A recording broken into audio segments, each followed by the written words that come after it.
Hello everyone, welcome to Daksh academy Ladwa. So बच्चों, आज हमारी हरियाणा जीके की मैराथन क्लास रहेगी।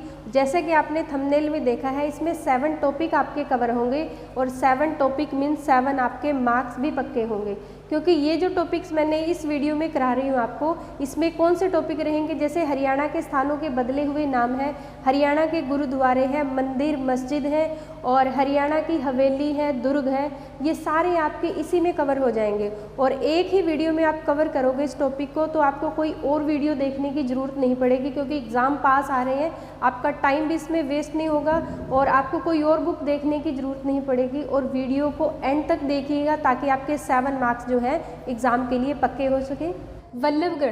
वल्लभगढ़ जो कहाँ पर पड़ता है? फरीदाबाद में पड़ता है। ये पुराना नाम है, जिले का नाम है और इसका नया नाम क्या रहेगा?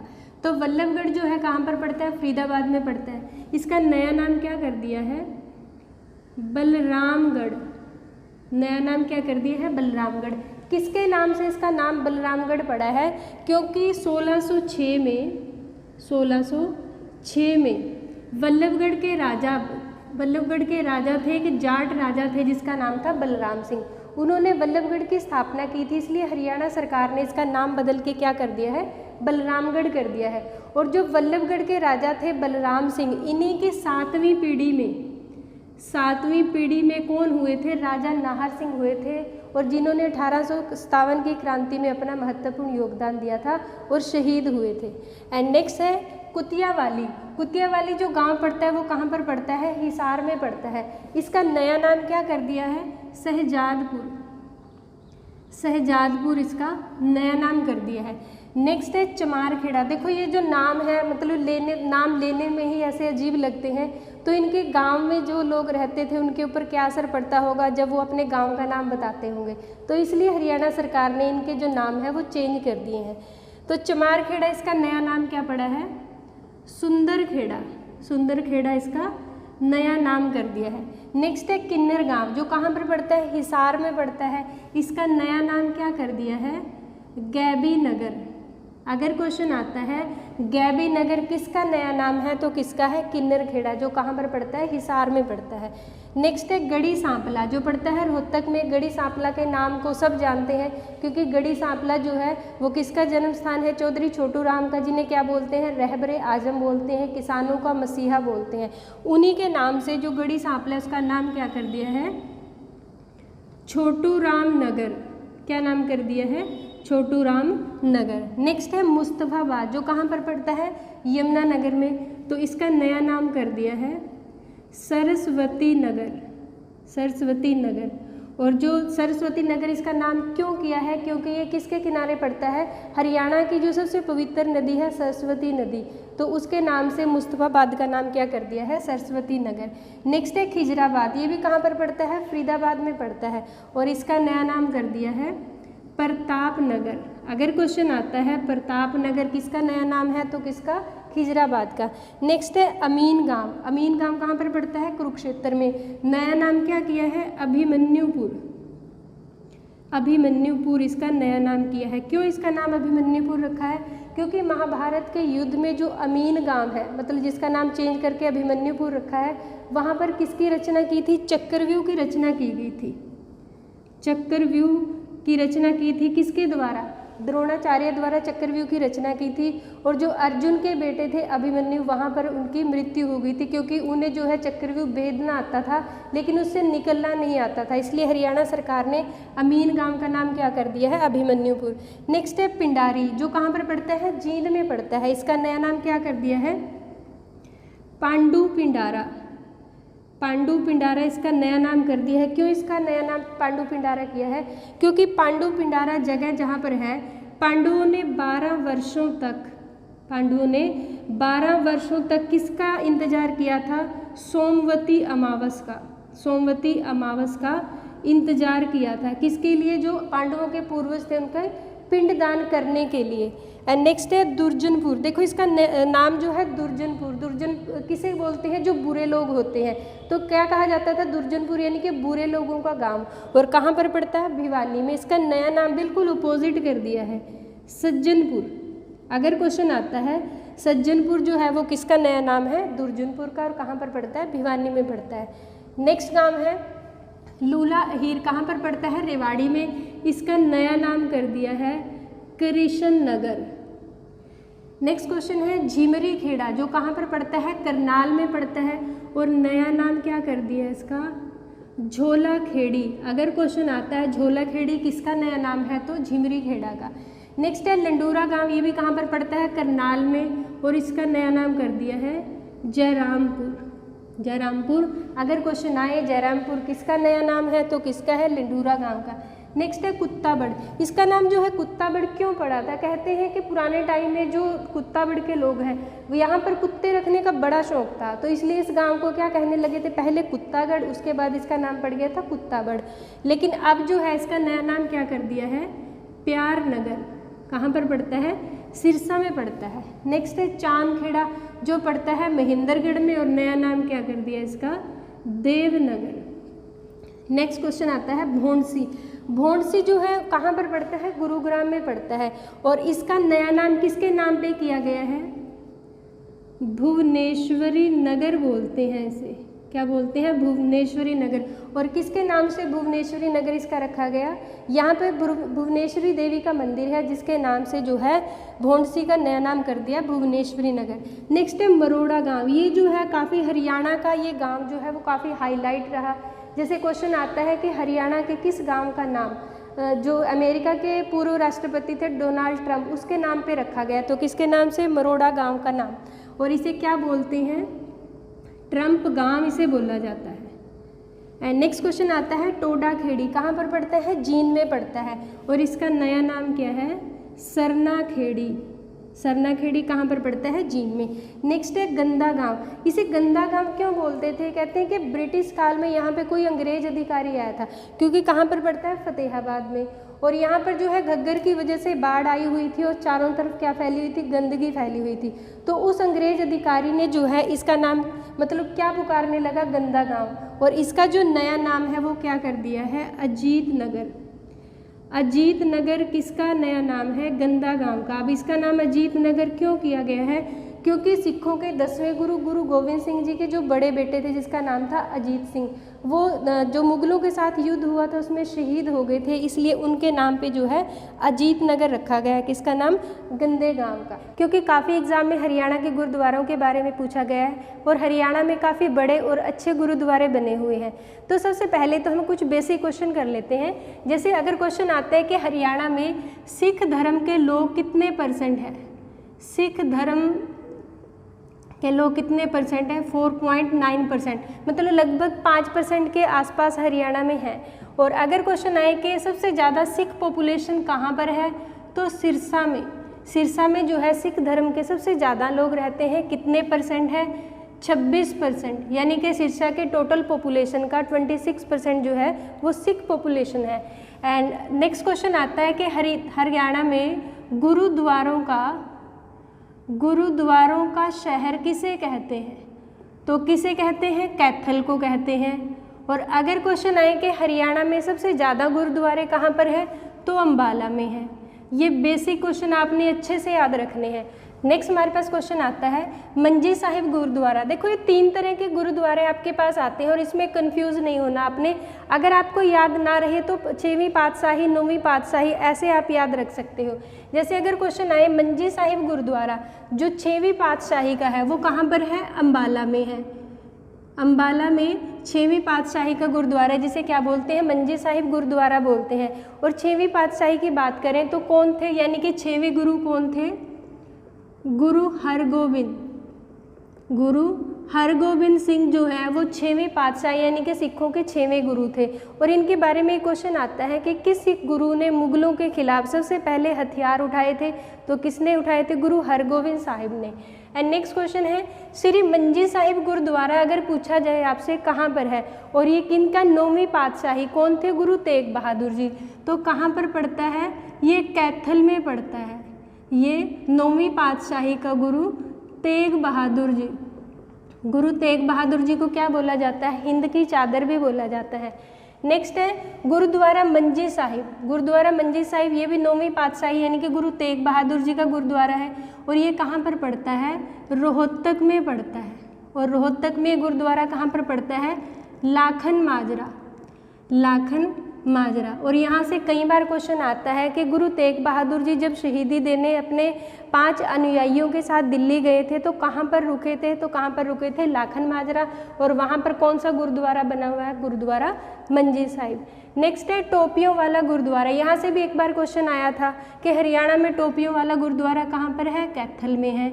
और इसे टोपियों वाला गुरुद्वारा क्यों कहते हैं, क्योंकि यहाँ पर जो अनुयायी हैं या यहाँ पर जो संत है वो सभी क्या पहनते हैं, टोपियाँ पहनते हैं। और यहीं से एक क्वेश्चन और आता है, हरियाणा के किस गुरुद्वारे में रामायण और गुरु ग्रंथ साहिब का पाठ होता है, तो कहाँ पर होता है, कैथल के टोपियों वाले गुरुद्वारे में होता है। यानी कि यहाँ पर रामायण का पाठ भी होता है और गुरु ग्रंथ साहिब का पाठ भी होता है। नेक्स्ट है गुरुद्वारा नीम साहिब, ये भी कहाँ पर पड़ता है, कैथल में पड़ता है। और कौन सी पातशाही का है, 9वीं पातशाही यानी कि गुरु तेग बहादुर जी। अब इसे नीम साहिब गुरुद्वारा क्यों कहते हैं, क्योंकि गुरु तेग बहादुर जी एक बार जब कैथल में आए थे तो यहाँ पर रुके थे, इस जगह पर रुके थे।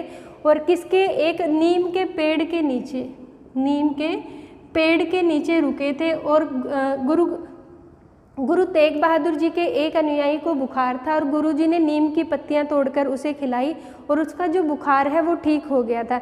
इसलिए यहाँ पर गुरुद्वारा बना हुआ है जिसे क्या बोलते हैं, गुरुद्वारा नीम साहिब। नेक्स्ट है गुरुद्वारा नाडा साहिब, ये कहाँ पर है, पंचकूला में है।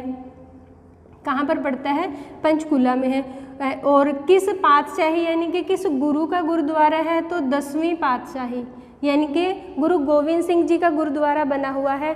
और गुरु गोविंद सिंह जी कब आए थे यहाँ पर, 1688 में भगीना के युद्ध में यहाँ पर ठहरे थे, इसलिए यहाँ पर गुरुद्वारा बना हुआ है 10वीं पातशाही का। नेक्स्ट है गुरुद्वारा कपाल मोचन, कहाँ पर पड़ता है, बिलासपुर, बिलासपुर में पड़ता है। और ये कहाँ पर पड़ता है, यमुना नगर, यमुना नगर में पड़ता है। कौन सा गुरुद्वारा, कपाल मोचन। और अगर क्वेश्चन आए कि ये किस पातशाही का है, 10वीं पातशाही का है। और यहाँ पर गुरुद्वारा क्यों बना था, क्योंकि जब पहाड़ी राजाओं के साथ गुरु गोविंद सिंह जी युद्ध कर रहे थे तो यहाँ पर कितने दिन रुके थे, 52 दिन यहाँ पर रुके थे। और यहाँ पर एक तालाब है जिसे क्या बोला जाता है, ऋण मोचन, ऋण मोचन तालाब बोला जाता है। और इस तालाब में गुरु गोविंद सिंह जी ने अपने शस्त्र धोए थे और इसलिए जो तालाब है वो काफ़ी पवित्र माना जाता है। और यहीं पर जैसे बिलासपुर में क्या है, एक सूर्य कुंड, सूर्य कुंड भी है, कहाँ पर, बिलासपुर में। अगर सूरज कुंड पूछा जाए तो कहाँ पर पड़ता है, फरीदाबाद में पड़ता है। और अगर क्वेश्चन आए सूर्य कुंड कहाँ पर है, तो बिलासपुर में है। नेक्स्ट है 6वीं पातशाही, 9वीं पातशाही और 10वीं पातशाही का गुरुद्वारा हरियाणा के किस जिले में है, तो किस में है, कुरुक्षेत्र में, कुरुक्षेत्र में पड़ता है। कौन सी पातशाही, 6वीं पातशाही, 9वीं और 10वीं पातशाही का गुरुद्वारा। और इसे क्या बोलते हैं, इसे राजघाट गुरुद्वारा भी बोला जाता है, किसे, कुरुक्षेत्र में जो गुरुद्वारा है।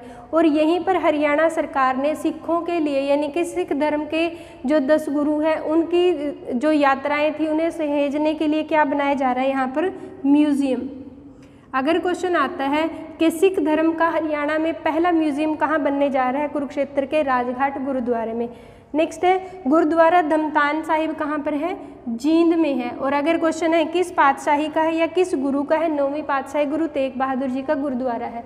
नेक्स्ट क्वेश्चन आता है पंजोखरा साहिब गुरुद्वारा हरियाणा के किस जिले में है, तो किस में है, अंबाला में है, अंबाला में पड़ता है, काफ़ी फेमस गुरुद्वारा है। और किस पातशाही का है ये, 8वीं पातशाही, 8वीं पातशाही का गुरुद्वारा बना हुआ है। यानी कि 8वें गुरु थे गुरु हरकिशन जी, गुरु हरकिशन जी सिखों के 8वें गुरु थे। और यहाँ से क्वेश्चन भी याद रखना है कि यानी कि सिख गद्दी पर बैठने वाले सबसे कम एज में कौन से गुरु थे, तो गुरु हरकिशन जी थे जो 8 साल की एज में गुरु गद्दी पर बैठे थे।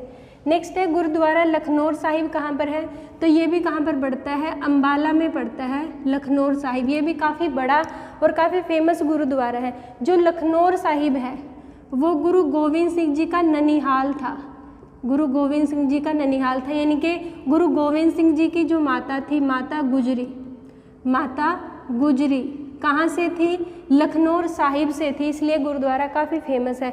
और एक क्वेश्चन आता है कि गुरु गोविंद सिंह जी की दस्तारबंदी कहाँ पर हुई थी, अगर क्वेश्चन आता है कि दस्तार बंदी कहाँ पर हुई थी, तो लखनऊ साहिब में ही हुई थी। और किस दिन? दशहरे वाले दिन।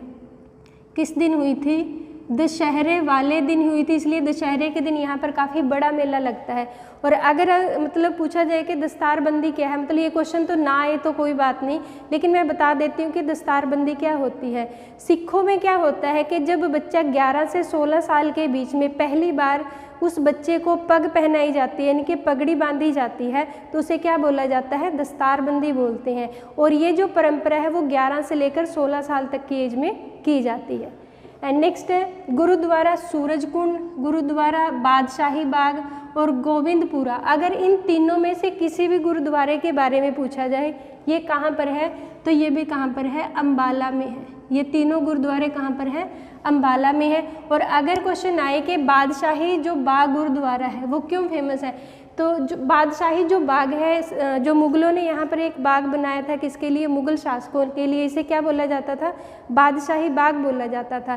कहते हैं कि इसी बाग में गुरु गोविंद सिंह जी ने चिड़ियों के साथ बाज को लड़ाया था, इसलिए ये गुरुद्वारा बहुत ज़्यादा फेमस है। तो तीनों गुरुद्वारा में से कोई भी पूछा जाए कहाँ पर है? अम्बाला में है। नेक्स्ट है शीशगंज गुरुद्वारा। ये कहाँ पर पड़ता है? तरावड़ी। तरावड़ी यानी करनाल में पड़ता है। अब शीशगंज गुरुद्वारा जो है दिल्ली में भी है, ये तरावड़ी में भी है, क्योंकि जब गुरु तेग बहादुर जी, और ये किस पातशाही का है? 9वीं पातशाही, गुरु तेग बहादुर जी का।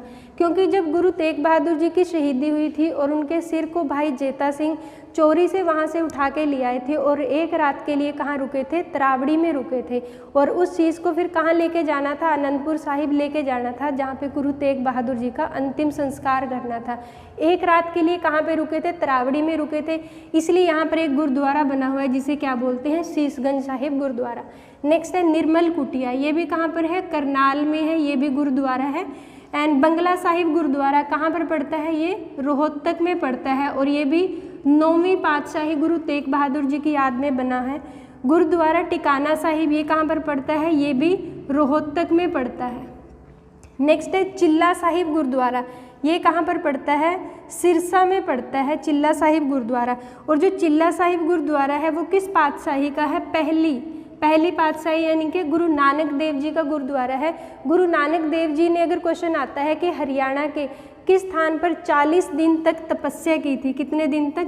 40 दिन तक तपस्या की थी। कहाँ पर? चिल्ला साहिब, जहाँ पर गुरुद्वारा इस टाइम में बना हुआ है, जो कहाँ पर पड़ता है? सिरसा में पड़ता है। और गुरु नानक देव जी जो है सिख धर्म के संस्थापक हैं, सिख धर्म के संस्थापक हैं। और इनका जन्म कहाँ पर हुआ था? तलवंडी में हुआ था। और कब? 1469 में इनका जन्म कहाँ पर हुआ था? तलवंडी में हुआ था, जो अब कहाँ पर पड़ता है? पाकिस्तान में पड़ता है। नेक्स्ट है गुरुद्वारा चोरमार खेड़ा। तो ये कहाँ पर पड़ता है? सिरसा में पड़ता है। ये गुरुद्वारा भी कहाँ पर पड़ता है? सिरसा में। और किसका गुरुद्वारा है? 9वीं पातशाही गुरु तेग बहादुर जी का। नेक्स्ट है गुरुद्वारा संत भगत सिंह। तो ये कहाँ पर पड़ता है? फरीदाबाद में। मनसा देवी मंदिर कहाँ पर पड़ता है? पंचकूला में पड़ता है। पंचकूला में पड़ता है मनसा देवी मंदिर। और ये किसने बनवाया था? मनी माजरा के राजा द्वारा इसे बनवाया गया था। कब? 1811 से लेकर 1815 तक माना जाता है इसे बनवाया जाता है। और किसे? राजा गोपाल सिंह द्वारा इसे बनवाया गया था। और जैसे मनसा है, मनसा जो है वो किसकी पुत्री मानी जाती है? मनसा शिव और पार्वती की पुत्री मानी जाती है। कहते हैं कि मनसा देवी का जो जन्म हुआ था वो किससे हुआ था? मस्तक से हुआ था। मस्तक से इनका जन्म हुआ था, इसलिए इनका नाम क्या पड़ गया? मनसा पड़ गया। एंड नेक्स्ट है भीमा देवी मंदिर। ये काफ़ी इंपॉर्टेंट रहेगा। भीमा देवी मंदिर कहाँ पर है? ये भी पंचकूला में पड़ता है। पंचकूला में पड़ता है भीमा देवी मंदिर। और इसके बारे में क्या क्वेश्चन आता है कि उत्तर भारत का खजुराहो हरियाणा के किस मंदिर को बोला जाता है? क्या बोलते हैं इसे? उत्तर भारत का खजुराहो कहते हैं। खजुराहो। अब अगर खजुराहो की बात करते हैं, खजुराहो जो स्थान है वो कहाँ पर पड़ता है? मध्य प्रदेश में पड़ता है, मध्य प्रदेश में पड़ता है खजुराहो।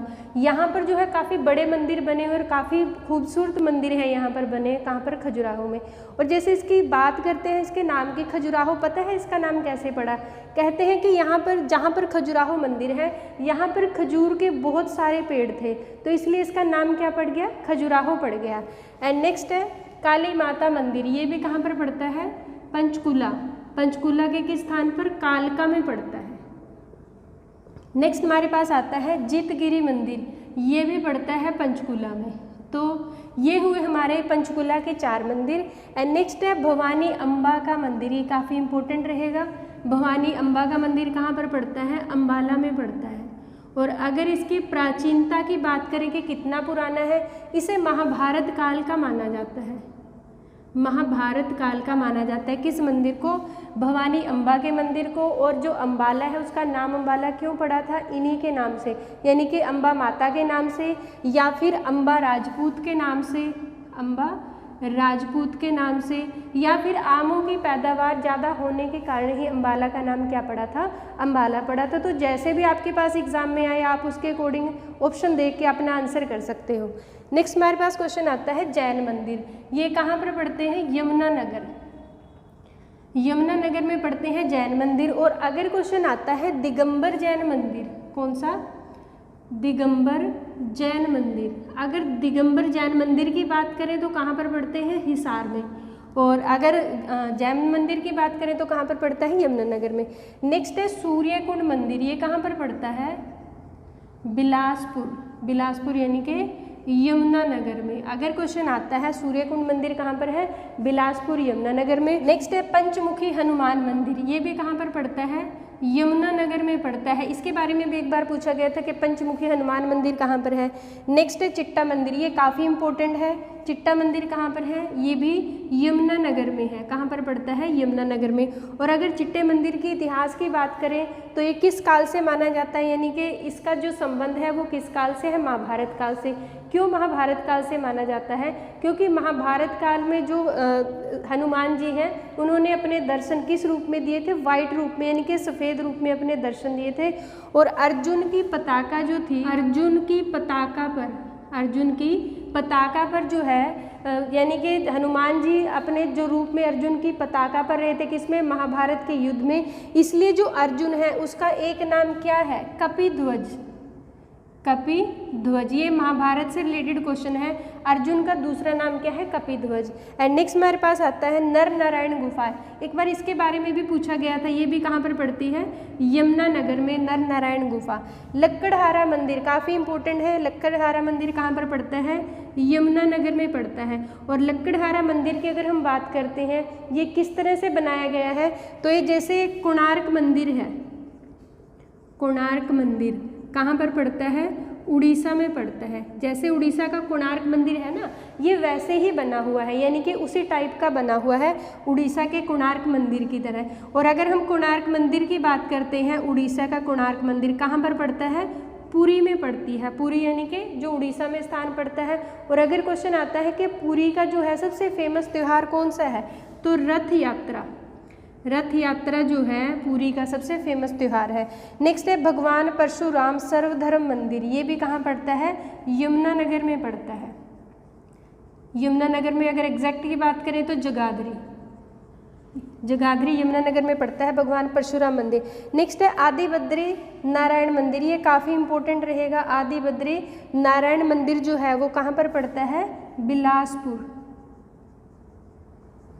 बिलासपुर में एक गांव पड़ता है काठगढ़, काठगढ़ से कुछ ही दूरी पे पड़ता है कौन सा मंदिर? आदि बद्री नारायण मंदिर।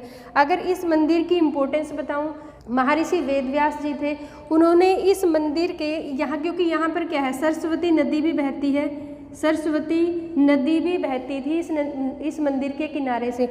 और जो सरस्वती नदी है उसके पश्चिमी किनारे पर, पश्चिमी किनारे पर महर्षि वेदव्यास जी ने किसकी रचना की थी? भागवत, भागवत महापुराण, भागवत महापुराण की रचना किस नदी के पश्चिमी किनारे पर की थी? सरस्वती नदी के पश्चिमी किनारे पर। किसने की थी? महर्षि वेदव्यास जी ने, यानी कि महाभारत के जो रचनाकार थे वो भी कौन थे? महर्षि वेदव्यास जी। नेक्स्ट हमारे पास क्वेश्चन आता है दुख भंजनेश्वर मंदिर, तो ये कहाँ पर पड़ता है? कुरुक्षेत्र में पड़ता है दुख भंजनेश्वर मंदिर। और अगर यहाँ से क्वेश्चन बने कि दुख भंजनेश्वर मंदिर में किसकी पूजा की जाती है, तो भगवान शिव की पूजा की जाती है। नेक्स्ट है नारायण मंदिर। देखो अगर क्वेश्चन आए कि नर नारायण गुफा कहाँ पर है, तो यमुनानगर में पड़ती है। अगर नारायण मंदिर की बात करें तो कहाँ पर पड़ता है? कुरुक्षेत्र में पड़ता है। नेक्स्ट है लक्ष्मी नारायण मंदिर, ये भी कहाँ पर पड़ता है? कुरुक्षेत्र में पड़ता है। और अगर क्वेश्चन आए कि कुरुक्षेत्र में किस स्थान पर पड़ता है, तो ये सन्निहित सरोवर के किनारे पर पड़ता है। कौन सा मंदिर? लक्ष्मी नारायण मंदिर। और अगर लक्ष्मी नारायण मंदिर की बात करें, क्योंकि कई बार मंदिरों की शैली के बारे में पूछ लिया जाता है, यानी कि आर्किटेक्चर किस तरह का है इनका, तो इसका जो शैली है वो कैसी है? ये चोल शैली में बना है। कौन सी शैली में? चोल शैली में बना है। कौन सा मंदिर? लक्ष्मी नारायण मंदिर। और अगर चोल शैली की बात करें, क्योंकि दक्षिण भारत में जो है वो मैक्सिमम मंदिर किस तरह से बने हुए हैं? चोल शैली में बने हुए हैं। नेक्स्ट है सर्वेश्वर महादेव मंदिर। बहुत बार इसके बारे में क्वेश्चन आया है, काफ़ी इजी क्वेश्चन है, लेकिन आपने याद रखना है। कहाँ पर पड़ता है? कुरुक्षेत्र में पड़ता है। और किसने बनवाया था? बाबा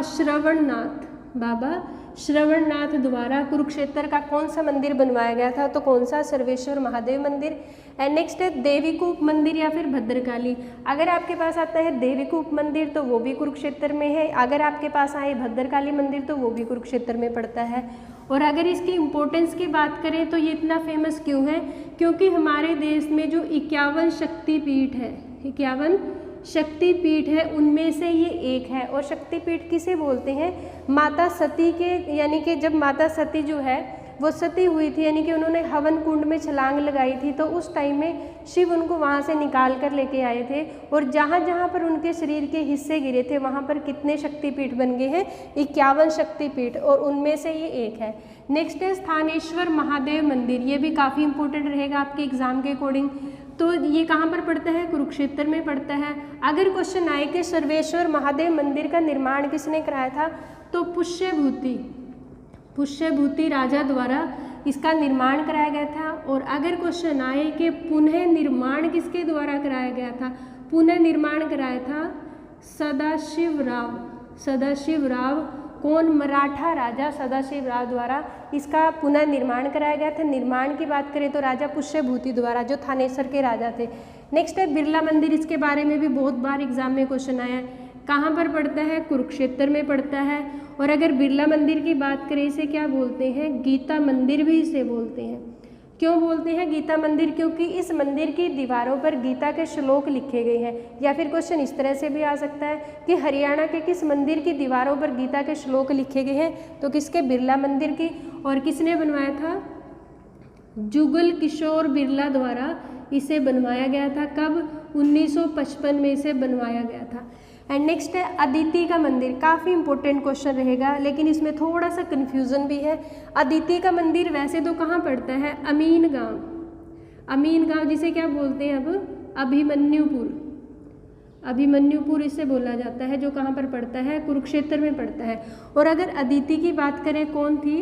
ये सूर्य की माता थी। कौन? अदिति। सूर्य को जन्म देने से पहले इन्होंने पहले तपस्या कहाँ पर की थी? तो कहाँ पर की थी? अमीन यानी कि जिसे अभिमन्युपुर बोलते हैं। और अगर अमीन गांव की बात करें तो जो HSC है, HSC ने अमीन गांव को कहाँ पर माना है? करनाल में माना है, लेकिन पड़ता कहाँ पर है? कुरुक्षेत्र में पड़ता है। बाकी आपके पास जैसे एग्जाम में ऑप्शन आएंगे आप उसके अकॉर्डिंग कर सकते हो। एंड नेक्स्ट हमारे पास आता है चंद्रकूप मंदिर। ये भी कहाँ पर पड़ता है? कुरुक्षेत्र में पड़ता है। और पांडवों द्वारा इसे बनवाया गया था। किसे? चंद्रकूप मंदिर को। नेक्स्ट है 11 रुद्री शिव मंदिर। ये कहाँ पर पड़ता है? कैथल में पड़ता है। 11 रुद्री शिव मंदिर काफ़ी इंपॉर्टेंट रहेगा, कैथल में पड़ता है। और ये फेमस क्यों है? क्योंकि महाभारत के युद्ध से पहले अर्जुन ने शिव की उपासना की थी। कहाँ पर? 11 रुद्री शिव मंदिर में। और किसके लिए? पाशुपत अस्त्र के लिए अर्जुन ने कहाँ पर तपस्या की थी? भगवान शिव की उपासना कहाँ पर की थी? 11 रुद्र शिव मंदिर में। नेक्स्ट है अम्बकेश्वर मंदिर, ये भी कहाँ पर पड़ता है? कैथल में पड़ता है। कैथल यानी कि पुंडरीक में पड़ता है, और पुंडरीक कहाँ पर पड़ता है? कैथल में पड़ता है। और जो अम्बकेश्वर मंदिर है इसका दूसरा नाम भी है, इसे क्या बोलते हैं?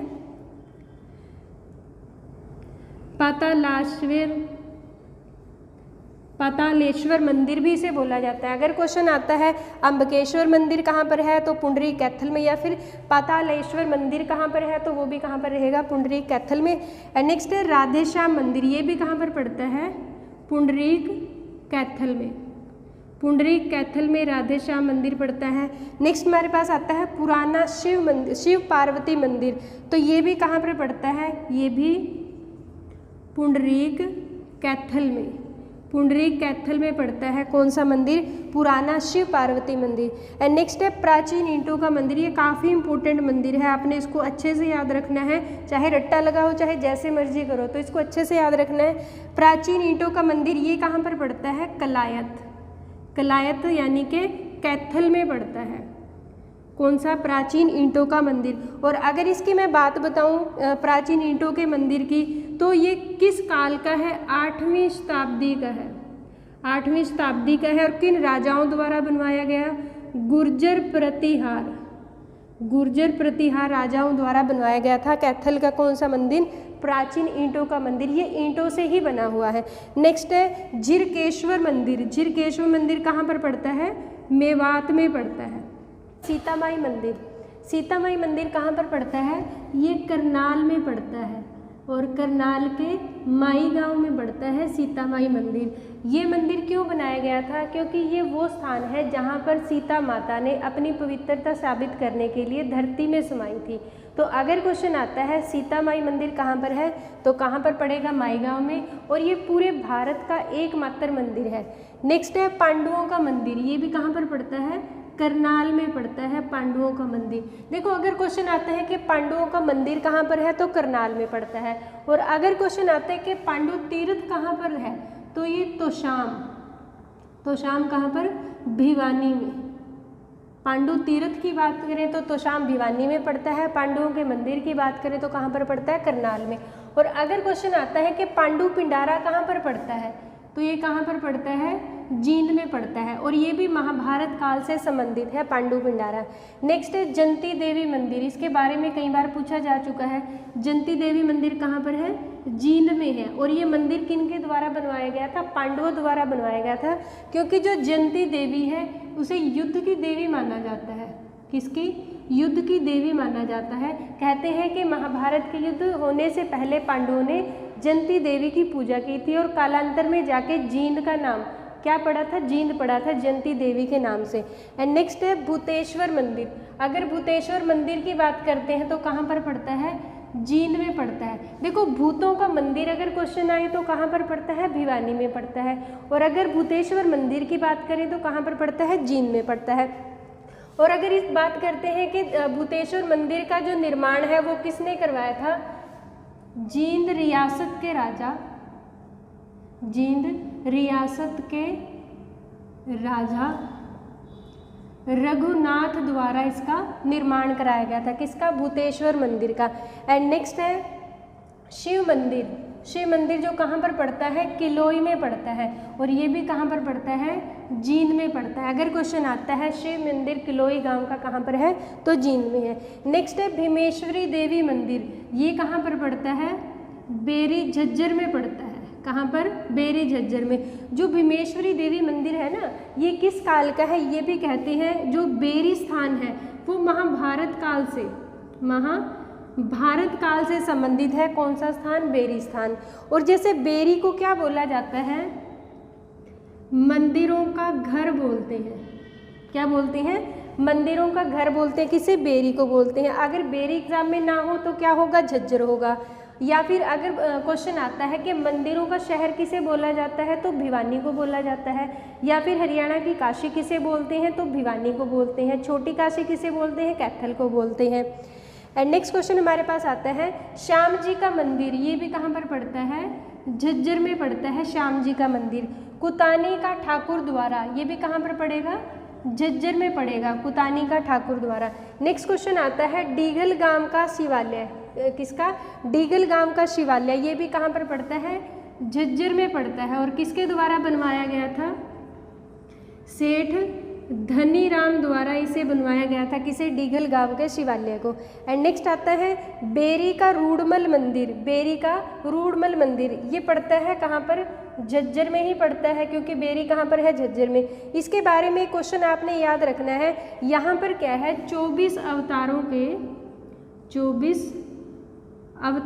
के शिल्प बने हुए हैं। अगर क्वेश्चन आता है हरियाणा के किस मंदिर में 24 अवतारों के शिल्प बने हैं, तो किसमें, बेरी के रूडमल मंदिर में। नेक्स्ट आता है दादा बूढ़ा का मंदिर, तो ये भी कहाँ पर पड़ता है, झज्जर में पड़ता है, दादा बूढ़ा का मंदिर। उसके बाद आता है घंटेश्वर मंदिर, ये भी काफ़ी इंपॉर्टेंट है, एग्जाम में आया था। घंटेश्वर मंदिर कहाँ पर पड़ता है, रेवाड़ी में पड़ता है, वीरभूमि रेवाड़ी। एंड नेक्स्ट है सतकुंभा तीर्थ, या फिर आपके पास आ जाए सतकुंभा मंदिर, तो ये कहाँ पर पड़ता है, तो ये पड़ता है खेड़ी गुज्जर, कहाँ पर पड़ता है, खेड़ी गुज्जर, और ये कहाँ पर पड़ेगा, सोनीपत में पड़ेगा, सोनीपत। नेक्स्ट हमारे पास क्वेश्चन आता है एकलव्य मंदिर, एकलव्य मंदिर कहाँ पर है, गुरुग्राम में है, कहाँ पर पड़ेगा, गुरुग्राम में है। और एकलव्य मंदिर के बारे में आपने क्या याद रखना है कि क्योंकि महाभारत काल से संबंधित है, गुरु द्रोणाचार्य के शिष्य, शिष्य तो नहीं बोल सकते क्योंकि गुरु द्रोण की जो मूर्ति है उसकी पूजा करके इन्होंने धनुर्विद्या सीखी थी। और अगर क्वेश्चन आता है कि एकलव्य ने अपने किस हाथ का अंगूठा द्रोणाचार्य जी को गुरु दक्षिणा स्वरूप दिया था, तो किस हाथ का, दाएं हाथ का अंगूठा। एंड नेक्स्ट है बुद्धो माता का मंदिर, ये भी कहाँ पर पड़ता है, गुरुग्राम में पड़ता है बुद्धो माता का मंदिर।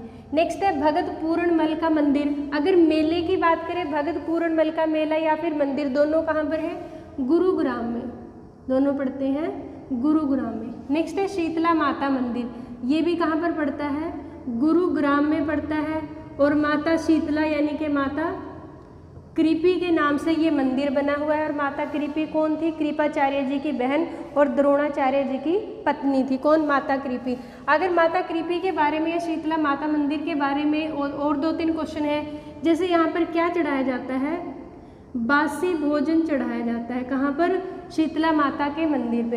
एंड नेक्स्ट है दाऊ जी का मंदिर, ये काफ़ी इंपॉर्टेंट है, कहाँ पर पड़ता है, बंचारी गाँव। और बंचारी गाँव कहाँ पर पड़ता है, पलवल में पड़ता है, इसे आपने अच्छे से याद रखना है दाऊ जी के मंदिर को। और जो दाऊ जी का मंदिर बंचारी में है, यहाँ पर क्या काम करते थे, क्योंकि कृष्ण के बड़े भाई का नाम क्या, बलराम जी, और उनको क्या दाऊ भी कह के बोलते थे। और यहाँ पर बंचारी गांव में वो अपनी खेती का काम करते थे। एंड नेक्स्ट है पंचवटी मंदिर, ये भी कहाँ पड़ता है, होडल, होडल यानी कि पलवल में पड़ता है। नेक्स्ट है सती का मंदिर, सती का मंदिर कहाँ पर पड़ता है, ये भी होडल पलवल में पड़ता है। देखो यहाँ ना 2-3 क्वेश्चन आपने याद रखने हैं। ये तो हुई सती का मंदिर कहाँ पर पड़ता है, होडल पलवल में पड़ता है। और अगर क्वेश्चन आता है आपके पास दादी सती का मंदिर कहाँ पर है, तो ये कहाँ पर पड़ता है, कुमारिया स्थान पड़ता है सिरसा में, तो ये रहेगा सिरसा में। किसका, दादी सती का मंदिर रहेगा सिरसा में। और अगर सती का मंदिर पूछे तो कहाँ पे रहेगा, होडल में। या फिर क्वेश्चन आता है कि सती का मेला कहाँ पर लगता है, तो ये लगता है खरक गांव पड़ता है भिवानी में, कहाँ पर लगता है, खरक गांव पड़ता है भिवानी में सती का मेला। तो ये 3 क्वेश्चन आपने डिफरेंस करके याद रखने हैं। नेक्स्ट है गौरी शंकर मंदिर या फिर क्रोड़ीमल मंदिर, ये कहाँ पर पड़ता है, भिवानी में पड़ता है, कहाँ पर, भिवानी में। इसे क्रोड़ीमल मंदिर क्यों बोलते हैं, क्योंकि सेठ क्रोड़ीमल द्वारा इसे बनवाया गया था। उसके बाद आता है भूतों का मंदिर, ये भी कहाँ पर पड़ता है, भिवानी में पड़ता है। और भूत वंश के सेठों द्वारा इसे बनवाया गया था, इसलिए इस वंश के नाम से ही इस मंदिर का नाम पड़ गया। उसके बाद आता है बुआ कुंवारी का मंदिर या फिर आ जाए बुआ कुंवारी की मड़ी या फिर थान। तो इन तीनों में से कोई भी आए तो कहाँ पे रहेगा ये, हांसी, हांसी हिसार में। एंड नेक्स्ट आता है आर्य समाज मंदिर, ये भी कहाँ पर पड़ता है, हांसी हिसार में पड़ता है आर्य समाज मंदिर। नेक्स्ट हमारे पास क्वेश्चन आता है अग्रसेन मंदिर। देखो अग्रसेन जो है कहाँ पे, अग्रोहा ज़्यादातर यानी कि हिसार में ही है ये भी, तो ये भी कहाँ पर पड़ेगा, हिसार में। नेक्स्ट है देवी भवन मंदिर, इसके बारे में आपने क्वेश्चन क्या याद रखना है, देवी भवन मंदिर कहाँ पर पड़ता है, ये हिसार में पड़ता है, कहाँ पे पड़ेगा? हिसार में। और अगर क्वेश्चन आता है कि मंदिरों का संगम स्थल हरियाणा के किस मंदिर को बोलते हैं, तो देवी भवन मंदिर को बोलते हैं। इसे क्या बोलते हैं? मंदिरों का संगम स्थल। मंदिरों का संगम स्थल हरियाणा के किस मंदिर को बोलते हैं? देवी भवन मंदिर को। नेक्स्ट है रामदेव जी का मंदिर कहाँ पर है? कागदाना, जो कहाँ पर पड़ता है? सिरसा में पड़ता है। ये रामदेव जी योग गुरु रामदेव जी नहीं है, ये अलग है। अगर क्वेश्चन आए कि आचार्य रामदेव जी का संबंध कहाँ से है, तो महेंद्रगढ़ से है। लेकिन रामदेव जी का मेला या फिर रामदेव जी के मंदिर की अगर बात करें तो कहाँ पर पड़ता है? कागदाना, सिरसा में। नेक्स्ट है चामुंडा देवी मंदिर, ये पड़ता है नारनौल। नारनौल यानी कि महेंद्रगढ़। सबसे पहले हमारे पास आती है लखी शाह की दरगाह कहाँ पर है। अगर क्वेश्चन आता है लखी शाह की दरगाह कहाँ पर है, तो अंबाला में है, अंबाला में पड़ती है ये। नेक्स्ट है तकवाल शाह की दरगाह, ये भी कहाँ पर पड़ती है? अंबाला में पड़ती है। अगर क्वेश्चन आता है तकवाल शाह की दरगाह कहाँ पर है, तो अंबाला में है। नेक्स्ट है मामा भांजा पीर, ये काफ़ी इंपॉर्टेंट है, पहले भी एक बार यहाँ से क्वेश्चन पूछा था। मामा भांजा जो पीर है वो भी कहाँ पर पड़ता है? अंबाला में पड़ता है, और अंबाला कैंट में पड़ता है।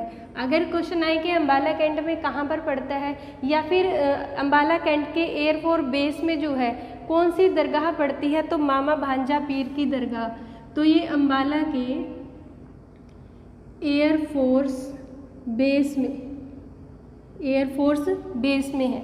नेक्स्ट है नौगजा पीर की दरगाह, यहाँ से तो कई बार क्वेश्चन बन चुका है। नौगजा पीर की दरगाह कहाँ पर पड़ती है? अंबाला में पड़ती है, अंबाला शाहबाद रोड पे ये पड़ती है। और एक बार क्वेश्चन ऐसे भी आया था कि हरियाणा के किस पीर की दरगाह पर मन्नतें पूरी होने पर घड़ी चढ़ाई जाती है, तो किसकी? नौगजा पीर की दरगाह पर यहाँ पर मन्नत पूरी होने पर घड़ी चढ़ाई जाती है। नेक्स्ट है 5 पीरों की दरगाह, ये कहाँ पर पड़ती है? करनाल में पड़ती है। 5 पीरों की दरगाह करनाल में, बहुत फेमस दरगाह है, और इसे क्या बोलते हैं? पक्के पुल वाले पीर भी बोलते हैं, पक्के पुल वाले पीर भी बोलते हैं। नेक्स्ट है दरगाह कलंदर शाह, ये भी कहाँ पर पड़ती है? करनाल में पड़ती है दरगाह कलंदर शाह। बाबर की मस्जिद, ये इंपॉर्टेंट रहेगी। बाबर की मस्जिद कहाँ पर है, तो ये भी कहाँ पर है? करनाल में है। इसके बारे में मैं थोड़ा सा बता देती हूँ कि जब पानीपत का पहला युद्ध हुआ था, कब हुआ था? 21 अप्रैल 1515 पानीपत का पहला युद्ध हुआ था। किसके साथ हुआ था? इब्राहिम लोदी के साथ हुआ था, बाबर और इब्राहिम लोदी के साथ हुआ था। और यहाँ से नेशनल जीके का क्वेश्चन बन जाता है। इब्राहिम लोदी जो है मेडिवल इंडिया का पहला शासक था, जो किस में मारा गया था? युद्ध भूमि में मारा गया था, पानीपत के पहले युद्ध में। तो पानीपत के पहले युद्ध में किसकी जीत हुई थी? बाबर की जीत हुई थी। बाबर ने इस जीत के उपलक्ष्य में पानीपत में तो क्या लगवाया था? काबुली बाग लगवाया था, काबुली बाग पानीपत में लगवाया था। और जो करनाल है उसमें क्या बनवाई थी? एक मस्जिद बनवाई थी, एक मस्जिद बनवाई थी, जिसे क्या बोलते हैं? बाबर की मस्जिद बोला जाता है। नेक्स्ट है काबुली बाग मस्जिद, ये बहुत इंपॉर्टेंट है, बहुत बार यहाँ से क्वेश्चन आता है, और हर बार जो है वो क्वेश्चन थोड़ा अलग तरह से दे देते हैं। अगर क्वेश्चन आता है कि काबुली बाग मस्जिद कहाँ पर है, तो ये पानीपत में है। किसने बनवाई थी? बाबर ने बनवाई थी। और काबुली बाग यानी कि जैसे जो काबुली बाग लगवाया था पानीपत में, उसी में मस्जिद बनवाई थी। और किसकी याद में? अपनी बेगम मुसम्मद काबुली की याद में, अपनी बेगम मुसम्मद काबुली की बाग में ये मस्जिद बनवाई थी। इस मस्जिद की 3-4 बातें आपने याद रखनी है। कैसे? एक तो इसका जो मुख है वो किसकी तरफ है? मक्का की तरफ है, यानी कि पश्चिम की तरफ है। और इस मस्जिद की दीवारों पर कुरान की आयतें लिखी हुई है, कुरान की आयतें। क्वेश्चन आता है हरियाणा की किस मस्जिद की दीवारों पर कुरान की आयतें, तो किसकी? तो किस मस्जिद की? काबुली बाग मस्जिद की। ऐसे ही जैसे हरियाणा में किस मंदिर की दीवारों पर गीता के श्लोक लिखे हैं, तो किसमें? बिरला मंदिर, जो कहाँ पर पड़ता है? कुरुक्षेत्र में पड़ता है। उसके बाद इसी के बारे में इसमें काले पत्थर का प्रयोग किया है। किसका? काले पत्थर का। वैसे काले पत्थर का बहुत कम प्रयोग करते हैं, लेकिन इस मस्जिद में काले पत्थर का प्रयोग किया है। और इस मस्जिद के ऊपर एक चबूतरा बना हुआ है। तो ये जो चबूतरा है, देखो मस्जिद तो किसने बनवाई थी? बाबर ने बनवाई थी। लेकिन जो ये चबूतरा बनवाया था वो किसने बनवाया था? बाबर के पुत्र हुमायूं द्वारा बनवाया गया था। तो ये 4-5 जो बातें हैं आपने याद रखनी है काबुली बाग मस्जिद के बारे में। नेक्स्ट है बू अली कलंदर शाह की जो दरगाह है वो कहाँ पर पड़ती है? पानीपत में पड़ती है। ये भी सैयद रोशन अली की दरगाह कहाँ पर है? तो ये भी कहाँ पर है? पानीपत में है। एंड नेक्स्ट है हजरत शेख जलालुद्दीन की दरगाह, ये भी कहाँ पर पड़ती है? पानीपत में पड़ती है। तो ये हुई पानीपत की दरगाहें, 2 हमने की थी करनाल की और 4 हो गई अम्बाला की। नेक्स्ट है मीरा नौबहार पीर की जो दरगाह मज़ार है वो कहाँ पर पड़ती है? ये कैथल में पड़ती है। कहाँ पर पड़ती है? कैथल में। जटवाड़ा गांव पड़ता है कैथल में, तो वहीं पर कौन सी दरगाह है? मीरा नौबहार पीर की मज़ार है। नेक्स्ट है पीर जमाल की मज़ार, ये कहाँ पर पड़ती है? गोहाना में पड़ती है। और गोहाना कहाँ पर पड़ता है? सोनीपत में। और गोहाना की क्या फेमस है? जलेबी फेमस है गोहाना की। नेक्स्ट है लाल मस्जिद, ये तो यहाँ से लेके जैसे लाल मस्जिद है, दीनी मस्जिद, रेड मस्जिद, शीशे वाली मस्जिद, काजी की मस्जिद, बहुत बार क्वेश्चन में रिपीट हुई है, बहुत बार यहाँ से क्वेश्चन बनते हैं। अगर आपके पास आता है लाल मस्जिद कहाँ पर है, तो ये कहाँ पर है? रोहतक में है। और रोहतक में कब बनी थी? 1939 में बनवाई थी लाल मस्जिद, एक व्यापारी द्वारा जिसका नाम था हाजी अली। कई जगह पर इसका नाम आशिक अली भी दिया हुआ है और कहीं जगह पर हाजी अली भी दिया है। सबसे पहले तो याद रखना है कहाँ पर है? रोहतक में है। 1939 में इसको बनवाया था। ये तो थी लाल मस्जिद की बात। अगर आपके पास आता है रेड मस्जिद या फिर अकबर कालीन रेड मस्जिद या लाल मस्जिद हरियाणा में किस स्थान पे है? अगर अकबर कालीन की बात करते हैं तो ये कहाँ पर पड़ती है? रेवाड़ी में पड़ती है। और 1570 के आसपास ये बनी थी। कौन सी मस्जिद? रेड मस्जिद। नेक्स्ट है दीनी मस्जिद, ये भी कहाँ पर पड़ती है? रोहतक में पड़ती है। दीनी मस्जिद कहाँ पर है? रोहतक में है। और अगर क्वेश्चन आता है दीनी मस्जिद का निर्माण किसने करवाया था, तो औरंगजेब ने करवाया था। किसने?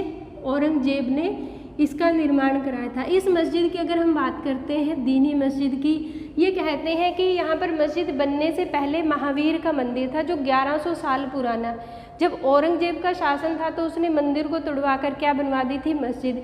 लेकिन 1947 के बाद यानी कि पार्टीशन के बाद जब भारत और पाकिस्तान अलग हो गए थे, दोबारा से फिर यहाँ पर मंदिर बनवा दिया। तो एट प्रेजेंट भी यहाँ पर क्या है? महावीर का मंदिर है। नेक्स्ट है शीशे वाली मस्जिद। शीशे वाली मस्जिद भी कहाँ पर पड़ती है? रोहतक में पड़ती है। और रोहतक में पड़ती है, इसकी जो खास बात है वो क्या याद रखनी है? इसका जो प्रवेश द्वार है, प्रवेश द्वार किसका बना हुआ है? संगमरमर का बना हुआ है प्रवेश द्वार। अगर क्वेश्चन आता है कि हरियाणा की किस मस्जिद का प्रवेश द्वार संगमरमर का है, तो किसका है? शीशे वाली मस्जिद का। नेक्स्ट है काजी की मस्जिद। अगर हम काजी की मस्जिद की बात करते हैं, ये कहाँ पर पड़ती है? दुजाना में। दुजाना गांव कहाँ पर पड़ता है? झज्जर में पड़ता है।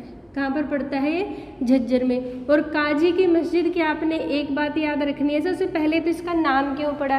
क्योंकि काजी द्वारा इसका निर्माण कराया गया था, इसलिए इसका नाम क्या पड़ गया? काजी की मस्जिद। और एक बात इसके बारे में और इम्पोर्टेंट है, इस मस्जिद में जो सीढ़ियाँ बनी हुई है, जो सीढ़ियाँ बनी हुई है वो कैसी है? कुतुब मीनार की तरह। जैसे कुतुब मीनार में गोल घुमावदार सीढ़ियाँ बनी हुई हैं, ऐसे ही इस मस्जिद में सीढ़ियाँ बनी हुई हैं। नेक्स्ट है हुमायूं की मस्जिद, ये कहाँ पर पड़ती है? फतेहाबाद में। हुमायूं की मस्जिद कहाँ पर पड़ेगी? फतेहाबाद में। नेक्स्ट है शेख जुनैद की मज़ार, ये भी कहाँ पर पड़ती है? हांसी में पड़ती है, हांसी हिसार में। तो काफ़ी इंपॉर्टेंट रहेगी शेख जुनैद की मज़ार जो हांसी हिसार में। नेक्स्ट है संत मीर शाह की मज़ार, ये कहाँ पर है? फतेहाबाद में। फतेहाबाद में पड़ती है संत मीर शाह की मज़ार। उसके बाद यहाँ से क्वेश्चन बन जाता है हरियाणा की किस मज़ार पर, यानी हरियाणा के किस मज़ार पर हुमायूं का अभिलेख लिखा हुआ है? तो हरियाणा में जो है मीर शाह की मज़ार जो फतेहाबाद में, यहाँ पर क्या है? हुमायूं का अभिलेख इस पर लिखा गया है। किस पर? संत मीर शाह की मज़ार में। नेक्स्ट है बाबा मीरा साहिब की मज़ार, ये कहाँ पड़ती है? हांसी में पड़ती है और हांसी हिसार में। नेक्स्ट हमारे पास आता है लाट की मस्जिद, ये तो मैं कई बार करा चुकी हूँ और बता भी चुकी हूँ। लाट की मस्जिद कहाँ पर पड़ती है? ये गुजरी महल में है, गुजरी महल में बनी हुई है, जो कहाँ पर पड़ता है? हिसार में। और गुजरी महल किसके द्वारा बनवाया गया था? फिरोज शाह तुगलक के द्वारा। और अगर क्वेश्चन आता है कि लाट की मस्जिद जो है उसका आकार कैसा है, तो ये एल शेप में बनी हुई है लाट की मस्जिद। नेक्स्ट है चार कुतुब शाह की दरगाह, ये कहाँ पर पड़ती है? हांसी में पड़ती है, हांसी हिसार में पड़ती है चार कुतुब शाह की दरगाह। जो चार कुतुब शाह की दरगाह है वो क्यों फेमस है? यहाँ पर चार संतों की मज़ारें बनी हुई है, जिसे क्या बोलते हैं? चार कुतुब शाह बोलते हैं। नेक्स्ट है ख्वाजा की सराय, ये कहाँ पर पड़ती है? फरीदाबाद में पड़ती है। कहाँ पर? फरीदाबाद में क्या पड़ती है? ख्वाजा की सराय। एंड नेक्स्ट है हमजा पीर की दरगाह, ये काफ़ी इम्पोर्टेंट रहेगी। हमजा पीर की दरगाह ये पड़ती है धरसू गांव पड़ता है। धरसू गांव जो कहाँ पर पड़ता है? नारनौल में पड़ता है धरसू गांव। तो हमजा पीर की दरगाह कहाँ पर है? धरसू गांव। यहाँ से क्या क्वेश्चन बनता है?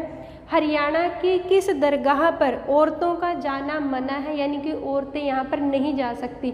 तो किस मज़ार पर? हमजा पीर की दरगाह कहाँ पर पड़ती है? धरसू गांव, नारनौल में जो पड़ता है।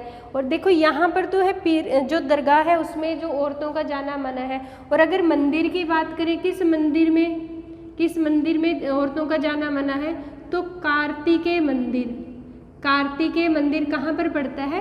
कैथल में पड़ता है, वहाँ पर भी जो औरतें वो नहीं जा सकती। नेक्स्ट है इब्राहिम बारह हजारी की मस्जिद, ये कहाँ पड़ती है? रेवाड़ी में पड़ती है। नेक्स्ट हमारे पास आती है रंगी शाह मस्जिद, ये भी काफ़ी इंपॉर्टेंट रहेगी आपके एग्जाम के लिए। रंगी शाह मस्जिद कहाँ पर पड़ती है? भिवानी में पड़ती है। और इस मस्जिद के और क्या कुछ नाम है? इसे नई मस्जिद भी बोलते हैं, इसे व्यापारियों वाली मस्जिद भी बोला जाता है। किसे?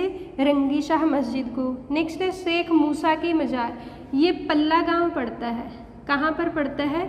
मेवात में, जिसे क्या बोलते हैं? अब नूह बोलते हैं। शेख मूसा की मज़ार कहाँ पर है? पल्ला गांव यानी कि नूह में है। और अगर क्वेश्चन आता है ये किसके द्वारा बनवाई गई थी, तो अकबर द्वारा बनवाई गई थी। मकबरों की अगर हम बात करें, सबसे पहले हमारे पास आता है इब्राहिम लोदी का मकबरा। सबसे पहले तो आपने याद रखना है ये मकबरा कहाँ पर है? पानीपत में है। सबसे पहले तो जगह के याद रखना है, मकबरा कहाँ पर है? पानीपत में। किसके द्वारा बनवाया गया था? बाबर के द्वारा बनवाया गया था इस मकबरे को, क्योंकि जो इब्राहिम लोदी था, लोदी वंश का अंतिम शासक कौन था? ये अंतिम शासक लोदी वंश का, इसलिए इसका जो मकबरा है वो किसके द्वारा बनवाया गया था? बाबर के द्वारा बनवाया गया था। यहाँ से जो है पानीपत के युद्ध से 5-6 क्वेश्चन और बन जाते हैं, क्योंकि हमें जो क्वेश्चंस होते हैं उनको रिलेट करके पढ़ना चाहिए। अगर हम टॉपिक को रिलेट करके पढ़ेंगे तो ज़्यादा टाइम तक याद रहेगा। जैसे पानीपत के युद्ध की बात करें, कब हुआ था? 21 अप्रैल 1526 को पानीपत का पहला युद्ध हुआ था, जिसमें इब्राहिम लोदी की हार हुई थी और वो मारा गया था। और इब्राहिम लोदी के मरने के साथ ही जो लोदी वंश है उसका अंत हो गया था। अगर क्वेश्चन आए लोदी वंश का अंतिम शासक कौन था, तो इब्राहिम लोदी था। और भारत में जो है मुगल शासन की नींव पड़ी थी। भारत में मुगल शासन की नींव किसके द्वारा डाली गई थी? बाबर के द्वारा। और अगर बाबर की बात करें तो ये कहाँ का था? फरगना। अगर क्वेश्चन आता है बाबर कहाँ का शासक था? फरगना का शासक था। उसके बाद है यहाँ से और क्वेश्चन बन जाते हैं किसके बारे में? पानीपत के पहले युद्ध के बारे में। पानीपत के पहले युद्ध के बारे में क्या क्वेश्चन बनते हैं? बाबर ने यहाँ पर जो है गोला बारूद का प्रयोग किया था, किसमें? पानीपत के पहले युद्ध में। और तुगलुमा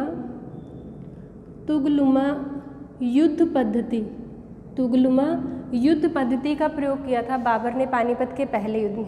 क्योंकि बाबर के पास जो है वो 30,000 सैनिक थे और इब्राहिम लोदी के पास लगभग 1.5 लाख सैनिक थे, लेकिन फिर भी जो है बाबर की जीत हुई थी। क्या कारण था? एक प्लानिंग से बाबर ने युद्ध की तैयारी की थी। उसके बाद है पानीपत के पहले युद्ध के बाद बाबर ने कौन सी उपाधि, अगर उपाधि की बात करें, कौन सी उपाधि ली थी?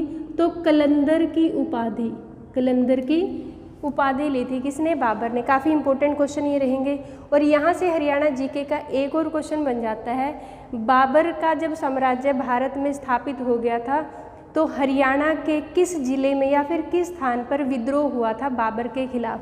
तो कहाँ पर विद्रोह हुआ था? कैथल में विद्रोह हुआ था। कब? 1530 में। और किसने किया था? मोहन सिंह मंडार ने। मोहन सिंह मंडार द्वारा जो है कैथल में विद्रोह किया था, किसके खिलाफ? बाबर के खिलाफ। नेक्स्ट क्वेश्चन आता है मुबर्रक खान का मकबरा कहाँ पर है? तो मुबर्रक खान का मकबरा भी कहाँ पर है? पानीपत में है। सबसे पहले तो आप ये याद रखो कि मकबरा कहाँ पर है? पानीपत में है। उसके बाद यहाँ पर एक क्वेश्चन और बन जाता है, मुकर्रम खान कौन थे? ये जहांगीर के समय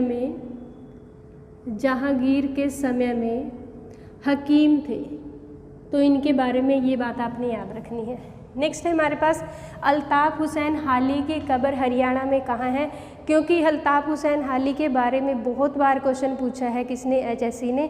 तो आपने यहाँ पे 5-6 क्वेश्चन अच्छे से याद रखने हैं। सबसे पहले तो कब्र कहाँ पर? पानीपत में, और पानीपत में ही इनकी डेथ हुई थी। जन्म की बात करें तो कब हुआ था? 1837 में जन्म हुआ था, और जो मृत्यु हुई थी 1914 में मृत्यु हुई थी अल्ताफ़ हुसैन हाली साहब की। कहाँ पर? पानीपत में। अगर हाली साहब की बात करें, अल्ताफ़ हुसैन हाली साहब कौन थे? एक उर्दू के बहुत बड़े शायर और लेखक थे। शायर और लेखक थे किसके? उर्दू के। और इनकी रचनाओं की बात करें तो इनकी रचनाएं कौन सी थी? यादगारे हाली, यादगारे गालिब, और बहुत सारी इनकी रचनाएं हैं। जैसे यादगारे गालिब की अगर हम बात करते हैं, क्योंकि हाली साहब अगर क्वेश्चन आता है किसके शिष्य थे? मिर्ज़ा गालिब के शिष्य थे। मिर्ज़ा गालिब की जो रचनाएं थी उनको एक बुक की फॉर्म किसने दी थी? अल्ताफ़ हुसैन हाली साहब ने दी थी, और किसमें? यादगारे गालिब के नाम से। अगर इनकी बात करते हैं कि हरियाणा सरकार के द्वारा हाली साहब के नाम से कौन से पुरस्कार दिए जाते हैं, या फिर उर्दू में कौन से पुरस्कार दिए जाते हैं? तो हाली पुरस्कार जो है वो किसके द्वारा दिए जाते हैं? हरियाणा सरकार द्वारा। और हरियाणा सरकार का कौन सा डिपार्टमेंट देता है? हरियाणा उर्दू अकेडमी। हरियाणा उर्दू अकेडमी द्वारा कौन से पुरस्कार दिए जाते हैं? हाली पुरस्कार दिए जाते हैं। और अगर क्वेश्चन आता है कि हरियाणा उर्दू अकेडमी की स्थापना कब हुई थी, तो कब हुई थी? 22 दिसंबर 1985 को हरियाणा उर्दू अकेडमी की स्थापना हुई थी। कहाँ पे पड़ती है? पंचकूला में। कहाँ पर है ये? पंचकूला में पड़ती है Haryana Urdu academy. And next question हमारे पास आता है सलार फखरुद्दीन और हाफिज जमाला। सलार फखरुद्दीन और हाफिज जमाला का मकबरा कहाँ पर है? तो कहाँ पर है? पानीपत में है। सबसे पहले तो याद रखिए कहाँ पर है? पानीपत में है। उसके बाद ये दोनों थे कौन? फखरुद्दीन और हाफिज जमाला कौन थे? जो बू अली कलंदर थे। बू अली कलंदर, इनकी दरगाह के बारे में भी पूछ लेते हैं, तो कहाँ पे है? ये भी पानीपत में है। अगर क्वेश्चन आता है बू अली कलंदर की दरगाह कहाँ पर है? पानीपत में है। और फखरुद्दीन और हाफिज जमाला कौन थे? बू अली कलंदर के माता पिता। कौन थे ये? इनके माता पिता थे, इसलिए इनकी जो मकबरा है वो भी कहाँ पर है? पानीपत में है। नेक्स्ट है हजरत ख्वाजा शमशुद्दीन का मकबरा कहाँ पर है? तो इनके बारे में इतना याद रखना है कि ये भी कहाँ पर है? पानीपत में है। नेक्स्ट है रजिया सुल्तान का मकबरा। काफ़ी इंपॉर्टेंट क्वेश्चन है, बहुत बार एग्जाम में पूछा गया है। सबसे पहले तो याद रखें कहाँ पर है? कैथल में है। रजिया सुल्तान का मकबरा कहाँ पर है? कैथल में। रजिया सुल्तान के पिता के बारे में पूछ लेते हैं कई बार कि रजिया सुल्तान किसकी पुत्री थी? इल्तुतमिश की पुत्री थी। किसकी पुत्री? इल्तुतमिश की पुत्री थी। कौन? रजिया सुल्तान। और भारत की पहली मुस्लिम शासिका थी, यानी कि दिल्ली की गद्दी पर पहली बैठने वाली महिला कौन थी? तो रजिया सुल्तान थी। और रजिया सुल्तान का टाइम पीरियड कब से? 1236 से लेकर 1240 तक इन्होंने शासन किया। काफ़ी बढ़िया शासन किया किसने? रजिया सुल्तान ने। काफ़ी अच्छी शासिका थी। लेकिन रजिया सुल्तान की सबसे बड़ी कमी क्या थी? कि एक महिला थी, क्योंकि मेडिवल इंडिया में इस गद्दी के ऊपर बैठना, यानी कि एक शासिका की गद्दी के ऊपर बैठना बहुत बड़ी बात थी। और नेक्स्ट हमारे पास यहीं से क्वेश्चन बन जाता है रजिया सुल्तान के बारे में। इनकी डेथ कब हुई थी? 13 अक्टूबर 1240 में रजिया सुल्तान की हत्या करवा दी गई थी। किसके द्वारा? रजिया सुल्तान के भाई बहराम शाह द्वारा रजिया की हत्या करा दी थी। और अगर क्वेश्चन आता है कि रजिया सुल्तान के बारे में या रजिया सुल्तान के मकबरे के बारे में कि मेडिवल इंडिया का, मध्यकालीन भारत का पहला मकबरा कौन सा है जो एक महिला का है, तो कौन सा है, रजिया सुल्तान का मकबरा। नेक्स्ट है बाबा फरीद का मकबरा या फिर बाबा फरीद की टॉम हरियाणा में कहाँ पर है, तो ये कहाँ पर पड़ती है, फरीदाबाद में। और बाबा फरीद कौन थे, एक सूफी संत थे, सूफी संत थे बाबा फरीद। और अगर क्वेश्चन आता है कि हरियाणा के किस संत की रचनाएं जो हैं वो गुरु ग्रंथ साहिब में है, तो बाबा फरीद की रचनाएं किस में है, गुरु ग्रंथ साहिब में है। तो इनके बारे में आपने ये क्वेश्चन याद रखना है। नेक्स्ट हमारे पास आता है ख्वाजा खिजर खान का मकबरा। काफ़ी इंपॉर्टेंट क्वेश्चन है, बहुत बार आ चुका है। ख्वाजा खिजर खान का मकबरा सबसे पहले तो याद रखना है कहाँ पर है, सोनीपत में है। सोनीपत में मकबरा है। कई बार क्या पूछ लेते हैं, इसकी वास्तुशैली पूछ लेते हैं, तो किस वास्तुशैली में ये बना हुआ है, इंडो इस्लामिक वास्तुशैली में बना हुआ है। किसका, ख्वाजा खिजर खान का मकबरा। और अगर क्वेश्चन आता है किसके समय में ये मकबरा बना था, तो इब्राहिम लोदी के समय में, इब्राहिम लोदी के समय में ये मकबरा बना था। और किससे बना हुआ है, लाल बलुआ पत्थर से बना हुआ है। कौन सा मकबरा, ख्वाजा खिजर खान का मकबरा। एंड नेक्स्ट क्वेश्चन है प्राणपीर शाह का मकबरा कहाँ पर है। प्राणपीर शाह का मकबरा कहाँ पर पड़ता है, हिसार में पड़ता है। कहाँ पर पड़ता है, हिसार में पड़ता है प्राणपीर शाह का मकबरा। और ये कहते हैं कि जो प्राणपीर शाह थे इन्होंने क्या की थी, भविष्यवाणी की थी। किसके बारे में, गयासुद्दीन तुगलक के बारे में। किसके बारे में, गयासुद्दीन तुगलक के बारे में, कि गयासुद्दीन तुगलक जो है वो भविष्य में किसकी गद्दी पर बैठेगा, दिल्ली की गद्दी पर बैठेगा। और जो गयासुद्दीन तुगलक हैं वो कौन थे, तुगलक वंश के संस्थापक, तुगलक वंश के संस्थापक थे। कौन, गयासुद्दीन तुगलक। क्योंकि जो तुगलक वंश है उसमें 3 मेन शासक हुए। गयासुद्दीन तुगलक जो है जो संस्थापक है, उसके बाद मोहम्मद बिन तुगलक आए, और जो थर्ड आए थे वो फिरोज शाह तुगलक। नेक्स्ट हमारे पास आता है 40 हाफिज का मकबरा।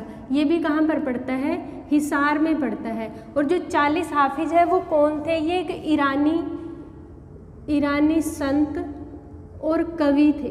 कौन थे, ईरानी संत और कवि थे 40 हाफिज। नेक्स्ट है शाह विलायत का मकबरा। ये भी इम्पोर्टेंट, एक बार एग्जाम में पूछा गया था।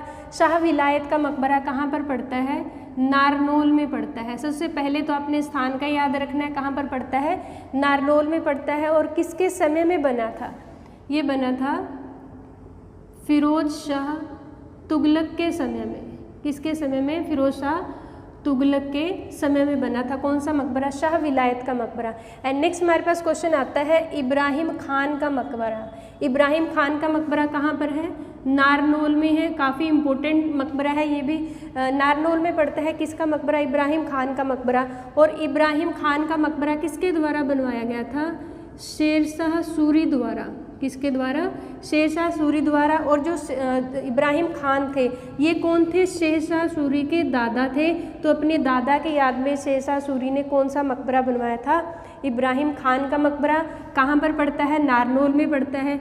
और अगर शेरशाह सूरी की बात करें, अगर क्वेश्चन आता है, ये कई बार क्वेश्चन आ चुका है, इनके बचपन का नाम क्या था, तो इनके बचपन का नाम क्या था, फरीद खान था इनके बचपन का नाम। किनके, शेरशाह सूरी के। और इनका बचपन कहाँ पर बीता था, नारनौल में बीता था।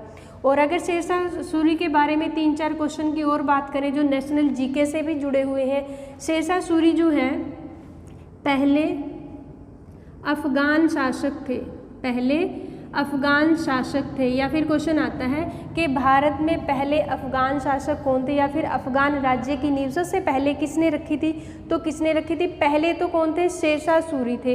और दूसरे कौन थे, बहलोल लोदी थे। तो ये दोनों कौन थे, अफगानी शासक थे। अफगानी शासक भारत में रहे जिन्होंने अफगान राज्य की स्थापना की थी। एंड नेक्स्ट है शेरशाह सूरी के बारे में एक क्वेश्चन और आता है कि शेरशाह सूरी ने रुपये का सिक्का चलाया था। रुपये का सिक्का किसने चलाया था, शेरशाह सूरी ने चलाया था। और इन्होंने क्या कुछ काम किए थे,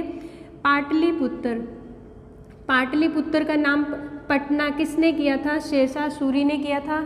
और हुमायूं को भारत से निष्कासित करने का काम भी किसने किया था, शेरशाह सूरी ने किया था। किस युद्ध में, चौसा का युद्ध। चौसा का युद्ध कब हुआ था, 1539 में हुआ था। उसके बाद कन्नौज का युद्ध कब हुआ था? 1540 में हुआ था। दोनों युद्धों में किसकी? हुमायूं की हार हुई थी। जब कन्नौज का युद्ध हुआ था 1540 में, तो हुमायूं को शेरशाह सूरी ने देश से बाहर निकाल दिया था। एंड नेक्स्ट है शाह कुली खान का मकबरा। ये भी कहाँ पर पड़ता है? नारनौल में पड़ता है। शाह कुली खान का मकबरा कहाँ पर पड़ता है? नारनौल में पड़ता है। और अगर इसकी वास्तुशैली की बात करें तो कैसी वास्तुशैली है इसकी? पठान वास्तुशैली है इसकी। और जो शाह कुली खान थे, इन्होंने नारनौल में क्या कुछ बनवाया था? जल महल भी बनवाया था इन्होंने नारनौल में। कब बनवाया था? 1578 के आसपास जल महल। अगर क्वेश्चन आता है जल महल कहाँ है तो नारनौल में है। किसने बनवाया था? शाह कुली खान ने बनवाया था। अब शाह कुली खान थे कौन? जैसे हरियाणा के जो अगर हम बात करते हैं कि जैसे अंतिम हिंदू सम्राट कौन थे? हेमू। भारत के जो है अंतिम हिंदू सम्राट कौन थे? हेमू थे। और हेमू की जो हार हुई थी किसमें? पानीपत के दूसरे युद्ध में। 1556 में पानीपत का दूसरा युद्ध हुआ था, जब हेमू की आंख में तीर लग गया था और वो अपने हाथी से गिर गया था और भागने लगा था युद्ध भूमि से। तो उसे किसने पकड़ा था? शाह कुली खान ने पकड़कर उसे किसके हवाले कर दिया था? अकबर के हवाले कर दिया था। इसलिए अकबर ने खुश होकर जो शाह कुली खान है उसे कहाँ की जागीर दे दी थी? नारनौल की जागीर दे दी थी। तो ये थे शाह कुली खान। नेक्स्ट है शेख चिल्ली का मकबरा। बहुत इंपॉर्टेंट क्वेश्चन है, बहुत बार रिपीट होता है और हर बार इसके बारे में कुछ नया क्वेश्चन आ जाता है। सबसे पहले तो हमें याद रखना है ये कहाँ पर है? कुरुक्षेत्र में है। कुरुक्षेत्र में पड़ता है किसका मकबरा? शेख चिल्ली का मकबरा। अब शेख चिल्ली कौन थे? शाहजहां के पुत्र थे। कौन? दारा शिको जो है किसके पुत्र थे? शाहजहां के पुत्र थे। और दारा शिको के धार्मिक गुरु थे शेख चिल्ली। और दुर्भाग्यवश जाते हुए कुरुक्षेत्र में इनकी मृत्यु हो गई थी, इसलिए इनका मकबरा कहाँ पर बना है? कुरुक्षेत्र में बना है। और किसके द्वारा बनवाया गया था? दारा शिको द्वारा। किसके टाइम में बना था? शाहजहां के टाइम में बना था। और दारा शिको के बारे में एक बात और आपने याद रखनी है, इसने उपनिषदों का फारसी में अनुवाद किया था। अगर क्वेश्चन आता है उपनिषदों का फारसी में अनुवाद किसने किया था? दारा शिको ने किया था। और जो शेख चिल्ली का मकबरा इसे क्या बोलते हैं? हरियाणा का ताजमहल बोलते हैं। किसे बोलते हैं? शेख चिल्ली के मकबरे को। और राष्ट्रीय धरोहर सूची में कब इसे शामिल किया गया था? 1958 को। ये क्वेश्चन भी काफ़ी इंपॉर्टेंट है। शेख चिल्ली के मकबरे को राष्ट्रीय धरोहर सूची में कब शामिल किया गया था? 1958 को। और ये जो शेख चिल्ली का मकबरा है इसमें किसका प्रयोग किया गया है? सफ़ेद संगमरमर का प्रयोग किया गया है। और जैसे शाहजहां की हम बात करते हैं, शाहजहां ने क्या है? ताजमहल बनवाया था। किसकी याद में? अपनी पत्नी मुमताज महल की याद में ताजमहल का निर्माण कराया था। और जो यहाँ से क्वेश्चन बन जाता है, ताजमहल के लिए जो पत्थर आया था वो कहाँ से आया था? मकराना से। मकराना कहाँ पर पड़ता है? राजस्थान में। और इसके वास्तुकार कौन थे? ताजमहल के उस्ताद इंशा खां इसके वास्तुकार थे। किसके? ताजमहल के। और यहाँ पर क्वेश्चन एक और बन जाता है, जैसे ये काफ़ी इंपॉर्टेंट क्वेश्चन है किसका? नेशनल जीके का। भारत में बनी सबसे पहली बिल्डिंग या सबसे पहला मकबरा कौन सा है जो सफ़ेद संगमरमर से बना है? काफ़ी बच्चे क्या सोचते हैं, ताजमहल जो है भारत में बनी पहली बिल्डिंग है किसकी? सफ़ेद संगमरमर की। लेकिन यहाँ पर ये क्वेश्चन गलत हो जाता है। तो पहली बिल्डिंग या फिर पहला मकबरा कौन सा है?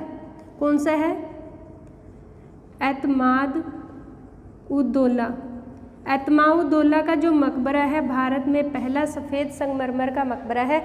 और ये कहाँ पर पड़ता है? आगरा में पड़ता है। अब बात आती है कि एतमाउद्दौला कौन थे? तो ये कौन थे? नूरजहाँ किसकी पत्नी थी? जहांगीर की पत्नी थी। और नूरजहाँ का जो खिताब था वो किसने दिया था? जहांगीर ने ही दिया था नूरजहाँ को। लेकिन इसका जो रियल नेम था वो क्या था? मेहरुनिसा। नूरजहाँ इसको टाइटल दिया था किसने? जहांगीर ने। नूरजहाँ के पिता थे कौन? एतमाउद्दौला इनको भी टाइटल मिला हुआ था। किसने दिया था? ये भी जहांगीर ने। इनका जो रियल नेम था वो क्या था? ग्यास बेग इनका रियल नेम था। एतमाउद्दौला का इनको टाइटल दिया था, किसने दिया था? जहांगीर ने दिया था। और एतमाउद्दौला का मकबरा कहाँ पर है? आगरा में है। बनवाया किसने था? इसकी पुत्री नूरजहां ने। और भारत का पहला सफ़ेद संगमरमर से बना हुआ मकबरा है कौन सा? एतमाउद्दौला का मकबरा, या फिर पहली बिल्डिंग जो है। ये मकबरा काफ़ी छोटा बना हुआ है और इसमें पहली बार किसका?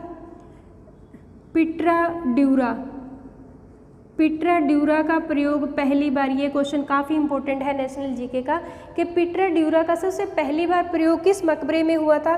तो एतमाउद्दौला के मकबरे में हुआ था। अब पिट्रा ड्यूरा है क्या? इसमें क्या होता है? पत्थर के अंदर या पत्थर के साथ किसका? जवाहरात का प्रयोग किया जाता है, यानी कि इसमें जवाहरात लगाए जाते हैं, इसलिए इसे क्या बोलते हैं? पिट्रा ड्यूरा बोलते हैं।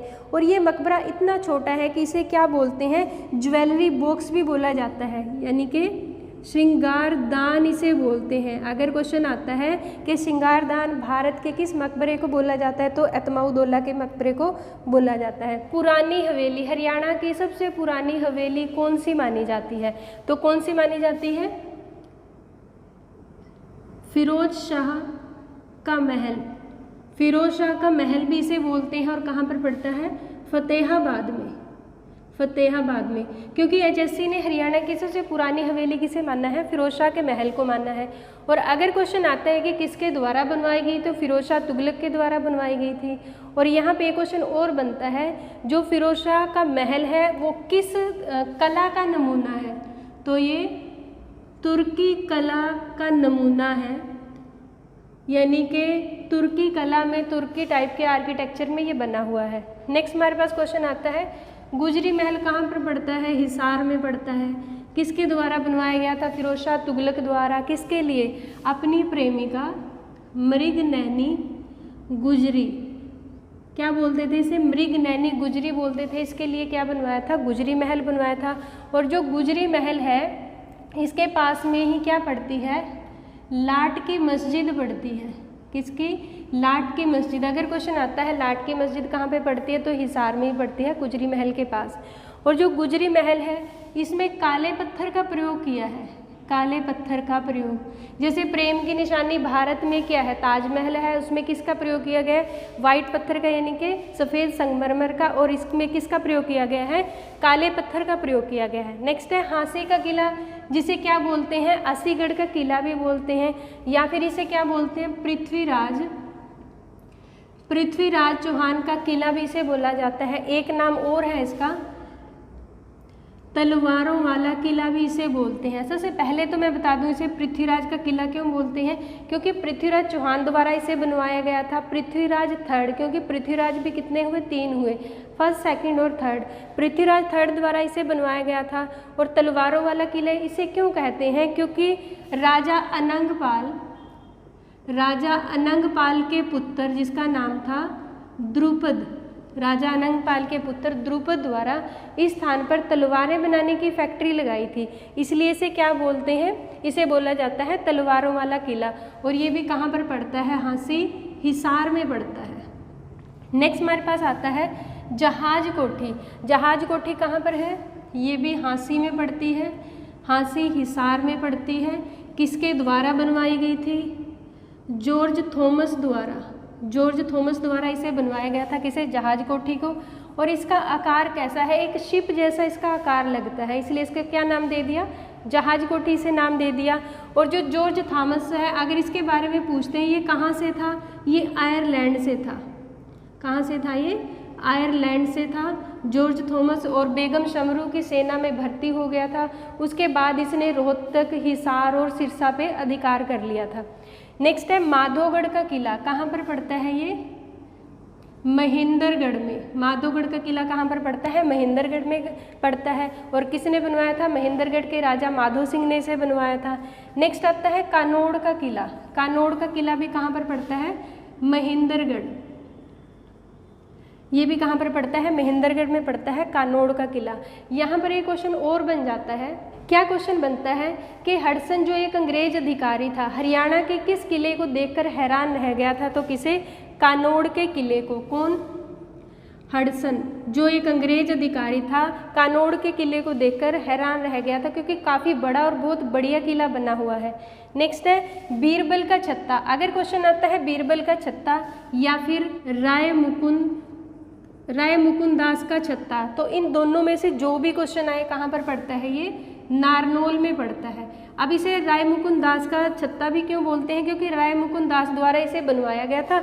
और बीरबल का छत्ता क्यों बोलते हैं इसे, क्योंकि बीरबल जो है अकबर के नवरत्नों में से एक थे और यहाँ पे बीरबल का आना जाना रहता था, इसलिए इसे बोलते हैं बीरबल का छत्ता या फिर राय मुकुंद दास का छत्ता। कहाँ पर पड़ता है, नारनौल महेंद्रगढ़। नेक्स्ट हमारे पास आता है चोर गुंबद या फिर साहूकार गुंबद।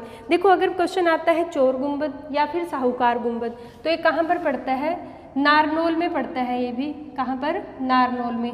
और जो साहूकार गुंबद या फिर चोर गुंबद, इसका जो निर्माण था वो किसने करवाया था, इसका जो निर्माण कराया था जमाल खान ने कराया था। किसने, जमाल खान ने अपनी समाधि के रूप में इसका निर्माण कराया था। और अगर क्वेश्चन आता है किसके टाइम में, फिरोज शाह तुगलक के टाइम में, फिरोज शाह तुगलक के समय में इसका निर्माण कराया था। एंड नेक्स्ट आता है गजपत सिंह का किला। अगर क्वेश्चन आता है गजपत सिंह का किला कहाँ पर है, देखो जो गजपत सिंह थे ना वो कहाँ के राजा थे, जींद के राजा थे। अब बच्चे यहाँ पे कंफ्यूज हो जाता है कि जींद के राजा थे तो इसका किला कहाँ पे होगा, जींद में होगा। लेकिन जो गजपत सिंह का किला है वो कहाँ पर है, करनाल में है। कहाँ पर पड़ता है, करनाल में। नेक्स्ट है छछरौली का किला। छछरौली कहाँ पर, यमुनानगर में पड़ता है, यमुनानगर में। और छछरौली को क्या बोलते हैं, हरियाणा का चेरापूंजी बोलते हैं, क्योंकि यहाँ पे काफ़ी वर्षा भी होती है। और अगर क्वेश्चन आता है छछरौली के किले का दूसरा नाम क्या है, तो राजा रवि शेर सिंह, इसे क्या बोलते हैं, राजा रवि शेर सिंह का किला भी इसे बोला जाता है। किसे, छछरौली के किले को। नेक्स्ट है संगोरा का किला, ये भी यमुनानगर में पड़ता है। यमुनानगर में कौन सा, सांगोरा का किला, अच्छे से याद रखना है इसको। नेक्स्ट है बीरबल का रंग महल। देखो अगर क्वेश्चन आता है बीरबल का छत्ता या फिर बीरबल का महल, तो आपने करना है कहाँ पर, नारनौल में। अगर क्वेश्चन आता है कि बीरबल का रंग महल कहाँ पर है, तो ये कहाँ पर पड़ता है, बूढ़िया। बूढ़िया कहाँ पर पड़ता है, जगाधरी, यमुनानगर में। नेक्स्ट हमारे पास क्वेश्चन आता है गोपालगिरी का दुर्ग, ये पड़ता है गुरुग्राम में। और किसके द्वारा बनवाया गया था, बलबन द्वारा इसे बनवाया गया था। किसे, गोपालगिरी के दुर्ग को। और यहाँ पर ये क्वेश्चन क्या बनता है कि बलबन जो है गुलाम वंश का कौन सा शासक था, पहला स्वतंत्र शासक था। कौन, बलबन। और बलबन ने लौह और रक्त की नीति अपनाई थी। किसकी नीति, लौह एवं रक्त की नीति अपनाई थी। और किसके खिलाफ अपनाई थी इसने लौह और रक्त की नीति, मेवातियों के खिलाफ। एंड नेक्स्ट आता है व्हाइट पैलेस, ये कहाँ पर पड़ता है, गुरुग्राम में पड़ता है। गुरुग्राम में व्हाइट पैलेस पड़ता है। और इसे क्या बोलते हैं, पटौदी महल भी इसे बोलते हैं, पटौदी महल भी इसे बोला जाता है। या फिर क्वेश्चन कैसे आएगा कि हरियाणा में लाल किले की नकल कौन सा किला है, तो कौन सा किला है, व्हाइट पैलेस। इसे क्या बोलते हैं, लाल किले की नकल इसे बोलते हैं। किसके द्वारा बनवाया गया था, ये फौजदार खां द्वारा ये बनवाया गया था। कब, 1711 में से बनवाया गया था। तो ये आपने डेट्स जो है वो अच्छे से याद रखनी है, क्योंकि कई बार डेट के बारे में भी पूछ लिया जाता है कि कब बनवाया था, किसके द्वारा बनवाया गया था। नेक्स्ट है सोहना का किला, ये भी कहाँ पर पड़ता है, गुरुग्राम में पड़ता है। और किसने बनवाया था, राजा सोहन सिंह ने, सोहन सिंह द्वारा बनवाया गया था। कब, 18वीं शताब्दी में से बनवाया था। किसे, सोहना के किले को। नेक्स्ट आता है मटिया का किला, इसका एक नाम और भी है। या तो आपके पास क्वेश्चन आएगा मटिया का किला कहाँ पर है, या फिर पूछा जाएगा मीनार किला। क्या पूछेंगे, मीनार किला कहाँ पर पड़ता है, तो ये कहाँ पर पड़ता है, पलवल में पड़ता है, मीनार किला या फिर मटिया का किला। या फिर क्वेश्चन आएगा कि किसके टाइम में मटिया का किला बनवाया गया था, तो शेर शाह सूरी के टाइम में कौन सा किला बनवाया गया था, मीनार किला या फिर मटिया का किला। नेक्स्ट है किशोरी महल, या फिर क्या बोल देते हैं, 12 खंबा छतरी। अगर क्वेश्चन आए किशोरी महल या फिर 12 खंबा छतरी, तो ये कहाँ पर है, ये भी होडल पलवल में, होडल पलवल में पड़ता है। और किसके द्वारा बनवाया गया था किशोरी महल, तो 1774 ईस्वी में भरतपुर के राजा सूरजमल द्वारा इसे बनवाया गया था, किसे? किशोरी महल को। नेक्स्ट हमारे पास आता है वल्लभगढ़ का किला। अब जो वल्लभगढ़ है देखो इसको अच्छे से जानते हैं सभी, किसका जन्म स्थान है? राजा नाहर सिंह का जन्म स्थान है, जिसे क्या बोलते हैं? वल्लभगढ़ का शेर भी बोलते हैं। और 1857 की क्रांति में शहीद हुए थे राजा नाहर सिंह। वल्लभगढ़ का जो किला है ये किसके द्वारा बनवाया गया था? राजा वल्लभगढ़ के पूर्वजों द्वारा। और अगर क्वेश्चन आता है वल्लभगढ़ किसके द्वारा बसाया गया था, तो किसके द्वारा? बलराम सिंह द्वारा इसे बसाया गया था, इसलिए वल्लभगढ़ का नाम बदलकर क्या रख दिया है? बलरामगढ़ इसका नाम कर दिया गया है। और ये कहाँ पर पड़ता है वल्लभगढ़ का किला? फरीदाबाद में। कहाँ पर पड़ता है? फरीदाबाद में पड़ता है। और यहीं से कौन थे? राजा नाहर सिंह। और अगर क्वेश्चन आता है राजा नाहर सिंह को जो है वो शहीद कब कराया गया था, कब इनको फांसी दी थी? 9 जनवरी 1858 को इनको फांसी दे दी गई थी। किसके सामने? लाल किले के सामने। एंड नेक्स्ट है रामपुरा महल। अगर क्वेश्चन आता है रामपुरा महल कहाँ पर पड़ता है, तो ये रेवाड़ी में पड़ता है रामपुरा महल। नेक्स्ट है रानी की ड्योढ़ी, ये भी कहाँ पर पड़ती है? रेवाड़ी में पड़ती है। देखो आप ना इसको ऐसे भी याद रख सकते हो, र से रामपुरा पड़ता है और र से रेवाड़ी पड़ता है। ऐसे ही रानी की ड्योढ़ी र से पड़ती है और ऐसे ही रेवाड़ी पड़ता है। अगर क्वेश्चन आता है रानी की ड्योढ़ी किसके द्वारा बनवाई गई थी, तो 1675 में रावनंद राम द्वारा इसे बनवाया गया था। किसे? रानी की ड्योढ़ी को। नेक्स्ट आता है हेमू की हवेली, ये काफ़ी इंपॉर्टेंट रहेगा एग्जाम के लिए। हेमू की हवेली कहाँ पर पड़ती है? कुतुबपुरा। और कुतुबपुरा कहाँ पर पड़ता है? रेवाड़ी में। और रेवाड़ी के जो शासक थे, यानी कि रेवाड़ी के जो शासक हुए, अंतिम हिंदू शासक हुए भारत की गद्दी पर बैठने वाले, वो कौन थे? हेमू थे। और इनका संबंध कहाँ से? रेवाड़ी से। कुतुबपुरा में इनकी हवेली है। और कौन से युद्ध में? पानीपत के सेकंड युद्ध में ये हार गए थे। कब हुआ था? 1556 में पानीपत का सेकंड युद्ध हुआ था, जिसमें इनकी हार हुई थी और अकबर द्वारा पकड़कर जो है हेमू को मार दिया गया था। नेक्स्ट है तावड़ू का किला। अगर तावड़ू के किले की बात करते हैं, ये कहाँ पर पड़ता है? ये मेवात में पड़ता है।